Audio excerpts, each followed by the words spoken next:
سلام، حال احوالتون خوبه؟ اوضاع احوال رو به راهه؟ آقا من نمیدونم این امام جمعه های نمره موقت ولایت آخه به چه درد علی گدا میخورن؟ 4 تا فسیل خنگتر از خودشو جمع کرده دورش، همینجوری هی سوتی میدن. هر کدومشون میان ابروی علی گدا رو درست کنن، میزنن چشمشم کور میکنن. اون کسانی که بحث میکنن در بعضی از دانشگاه‌های داخل یا خارج یا کتاب می نویسند و مسئله امام زمان ارواحنا له الفدا را زیر سوال می برند. البته بعضی ها هستند دشمنان اسلامند، با اونا کار نداریم. اونها پولهای نفتی است که براشون از عربستان میاد و خیلی هم می‌نویسن. یه اشکالی گاه پیش میاد و اون این است که گاهی مخالفت با اصل نظام جمهوری و ولایت فقیه اونها رو میکشه به اون بحث ها که اصل بحث رو انکار کنن، چون ولی فقیه به عنوان نائب عام امام عصر ارواحنا له الفداست. در حقیقت حکومت می شود یک حکومت ولایی، حکومت می شود یک حکومت اسلامی، نظامش بر اساس اسلامه و مردم باید بر همون اساس که جنبه معنوی سیر کنن. میگن خره تو طویله جا نمیشد، صاحبش سر و تش میکرد. این آخوند پرتابم میخواد با کله ملق زدن ها یه جوری واسه ولی فقیه تلس شکستش مشتری پیدا کنه. منتها از اونجایی که بد جوری به پیسی خورده ته خط سود میزنه و با زبون بی زبونی میگه همه ضد ولایت فقیه هن.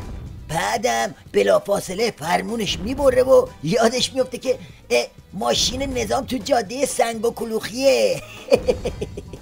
البته این چنین است، گاهی مشکلات هست، گرفتاری ها هست، ولی وقتی آدم وارد یک جاده ای میشه میبینه اینجا جاده سنگ است و کلوغه، از روی سنگ ها و کلوغ ها باید عبور کنه، ولی اگر عبور کنه اونور جاده آسفالت است، اونجا دیگه روشن راحت میتوانه بره. باید از این سنگ و کلوخ ها عبور کرد و امیدواریم که فضل خدا و عنایت پروردگار ان شاء الله کمک کند نظام جمهوری اسلامی را و در این مسائلی هم که پیش میاد مثل همین انرژی هسته‌ای و غیره، ان شاء الله خداوند جمهوری اسلامی را در تمام این مواطن به حول و قوه خودش حمایت و هدایت بفرماید. میگه اون بر جاده آسفالته، کدوم بر جاده آسفالته؟ فعلا که دهن علی گدا آسفالت شده. از این وعده‌های سرخرمن به بسیجی ها نده، آسفالت ماسفالت خبری نیست. این سنگ و کلوخ ادامه داره همینجوری میره تا ته دره سرنگونی. راستی هیچی از روزه علی گدا سر قبر امام نگفتی، این وسط امام چی شد؟ مطلبی که دیروز رهبر معظم انقلاب داشتن مطالب بسیار عالی و ارزنده و همه ما شنیده ایم. همین طوری که ایشون فرمودن تحریف نکرد. خوشبختانه سیره عملی قابل تحریف نیست. تحریف همیشه در مفاهیمه ولی در عمل نمیشه تحریف کرد. برخورد امام با بیگانه چه بود نمی شود تحریف کرد. برخورد امام در داخل با جهان اسلام چی بود و این که باید همه با هم باشند، مسلمین باید یک پارچه باشند، دشمن نباید از اختلاف استفاده کنه و یا مسئله توجه به اقتصاد و این که مردم وضعشون باید چنین باشه تأمین زندگی بشن. همین مسائل سیاسی اقتصادی، دشمن با دشمن مبارزه کردن، دشمن رو شناختن، فریب دشمن رو نخوردن. اقتصاد که اصلا در کانون توجهات امامت بود، به خاطر همین گفت اقتصاد مال خره. رابطهش با بیگانه هم که اصلا جای تعریف نداره. کی میخواد گوادالوپو تعریف کنه؟ کی میخواد کلتو کیکو تعریف کنه؟ به نظرم بی خیال امامت بشی بهتره. جای این روزه ها درد روز علی گدا رو به چسب که امانشو بریده. نکته آخری که عرض می کنم مسئله آموزش و پرورش و مسئله نسل جوانه.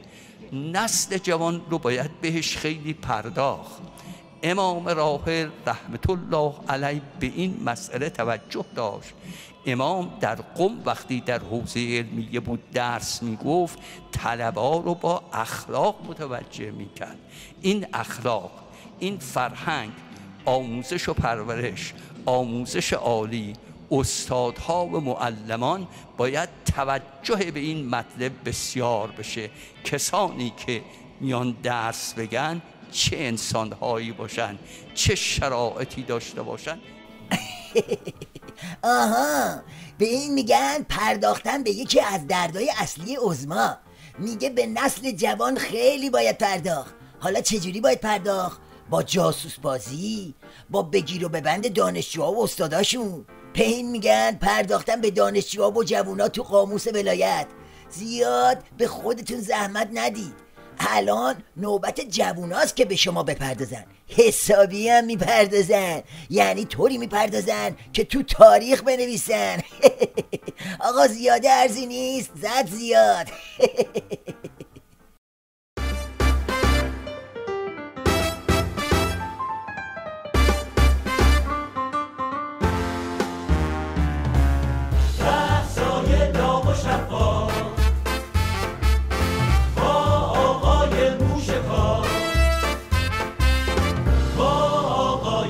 موشکار